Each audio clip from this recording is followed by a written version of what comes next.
নমস্কার বন্ধুরা, good morning. আশা করি সবাই ভালো আছো। ইয়ার আগের ভিডিওতে আমি জানিয়েছিলাম যে আধার কার্ডের সাথে জিমেলের আপডেট বা লিঙ্ক কিন্তু শুরু হতে চলেছে 1 তারিখ থেকে। তাই আমি দেখলাম যে আধার অ্যাপের মাধ্যমে আধার কার্ডের সাথে যে জিমেলের আপডেট সেটা কিন্তু শুরু হয়ে গেছে। তো এটা কিন্তু খুবই গুরুত্বপূর্ণ একটা ব্যাপার, সবাইকে কিন্তু এটা জিমেলটা কিন্তু আপডেট করতে হবে। তাই আজকে তোমাদেরকে দেখাবো স্টেপ বাই স্টেপ যে কীভাবে আধার কার্ডের সাথে জিমেলের আপডেট করতে হয়েছে। চলো দেরি না করে শুরু করা যাক। কীভাবে জিমেলের আপডেট করতে হয় সেটা কিন্তু আজ তোমাদেরকে স্টেপ বাই স্টেপ দেখিয়ে দিচ্ছি। তো প্রথমে গুগল প্লে স্টোর থেকে এই যে আধার যে অ্যাপটি রয়েছে, এই অ্যাপটা কিন্তু গুগল প্লে স্টোর থেকে ডাউনলোড করতে হবে। আমি অ্যাপটি ওপেন করছি। ওপেন করার পর দেখো কীরকম ইন্টারফেস আসছে। ওয়েলকাম টু দ্য নিউ এরা অফ ডিজিটাল আইডেন্টি। এখানে বিগিন জার্নি, এটাতে ক্লিক করতে হবে। Begin journey. এরপর দেখো এখানে লেখা আছে কন্টিনিউ টু রেজিস্টার, এখানে কিন্তু ক্লিক করতে হবে। এখানে ক্লিক করার পর 3টা স্টেপ রয়েছে। এখানে enter your Aadhaar number, enter your Aadhaar number, এটাতে ক্লিক করতে হবে। এটাতে ক্লিক করার পর এখানে কিন্তু আধার নাম্বারটা দিতে হবে। যেই আধারে জিমেল আপডেট করবে সেই আধার নাম্বারটা কিন্তু এখানে দিতে হবে। আমি এখানে আধার নাম্বার দিয়ে দিয়েছি। এরপর কনফার্ম আধার নাম্বার, এটাতে ক্লিক করব। এটাতে ক্লিক করার পর এখানে টিক চিহ্ন দিতে বলছে।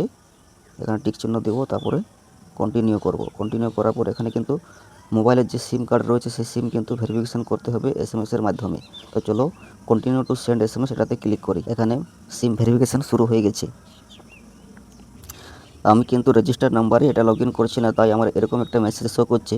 তো যারা লগ ইন করতে চাও তারা ওকে বলবো যে রেজিস্টার যে ফোন নাম্বার রয়েছে আধার কার্ডের সাথে সেই ফোনে লগ ইন করলে সব থেকে ভালো ডাইরেক্ট লগ ইন হয়ে যায়।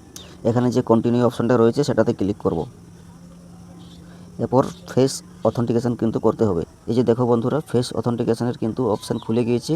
সেলফি ক্যামেরার মাধ্যমে খুব সহজেই ফেস অথেন্টিকেশান কিন্তু করা যায়। এই যে দুটি চোখের ছবি দেওয়া আছে, এখানে চোখ দুটি রেখে ব্লিঙ্ক করতে হবে, পুরো ফেসটা যেন পুরো সম্পূর্ণ দেখা যায়।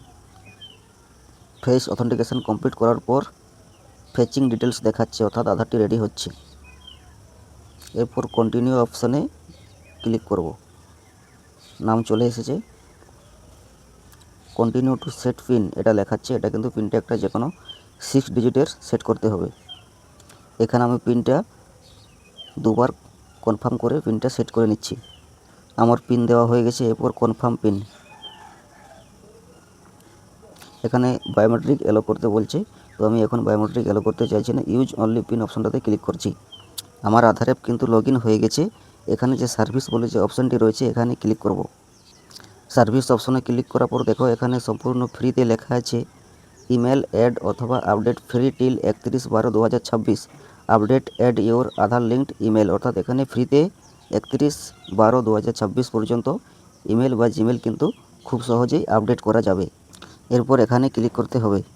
দেখো এখানে লেখা আছে ভেরিফাই মোবাইল ওটিপি এবং ফেস অথেন্টিকেশনের মাধ্যমে কিন্তু ইমেল আইডি আপডেট করা যাবে। সর্বোচ্চ সময় 15 দিন দেখাচ্ছে। প্রসেসিং ফি কিন্তু এখানে 0 দেখাচ্ছে। তো চলো কন্টিনিউ টু আপডেট ইমেল আইডিতে ক্লিক করি। এরপর কন্টিনিউ টু এন্টার ওটিপিতে ক্লিক করব। এখানে আধার লিঙ্কড যে মোবাইল নাম্বার রয়েছে সেটাতে ওটিপি ছেড়েছে, ওটিপিটা এখানে বস করাচ্ছি। ওটিপি দেওয়ার পর এখানে কন্টিনিউ অপশানে ক্লিক করতে হবে। এখানে দেখো অপশানে রয়েছে এন্টার নিউ ইমেল, অর্থাৎ ইমেল আইডিটা এখানে কিন্তু বস করাতে হবে এবং ইমেলটাকে ভেরিফাই করতে হবে। আমার জিমেল কিন্তু এখানে আমি বস করিয়ে দিয়েছি। দেখো এখানে দেখতে পাচ্ছ আমার জিমেল আইডি কিন্তু আমি বস করে দিয়েছি। এরপর সেন্ড ওটিপি যে অপশানটি রয়েছে সেখানে ক্লিক করতে হবে। এখানে ওটিপির ঘর কিন্তু চলে এসেছে। এখানে জিমেলের যে ওটিপিটি এসেছে সেটা কিন্তু এখানে দিতে হবে। ওটিপি দেওয়ার পর এখানে ভেরিফাই ইমেল ওটিপিতে ক্লিক করতে হবে। এরপর কন্টিনিউ টু ফেস অথেন্টিকেশন, অর্থাৎ আবার কিন্তু ফেস নিতে হবে। এই যে ফেস অথেন্টিকেশন লেখা আছে এটাতে ক্লিক করতে হবে। এরপর সাবমিট রিকোয়েস্ট যে অপশানটি রয়েছে এখানে ক্লিক করতে হবে। এখানে দেখো রিকোয়েস্ট সাবমিটেড সাকসেসফুলি, অর্থাৎ জিমেল আপডেট হয়ে গেছে। ডাউনলোড অ্যাকনলেজমেন্টে ক্লিক করব, তাহলে একটা রিসিভ কপি বার হবে। জিমেল আপডেট হয়ে গেল। ধন্যবাদ।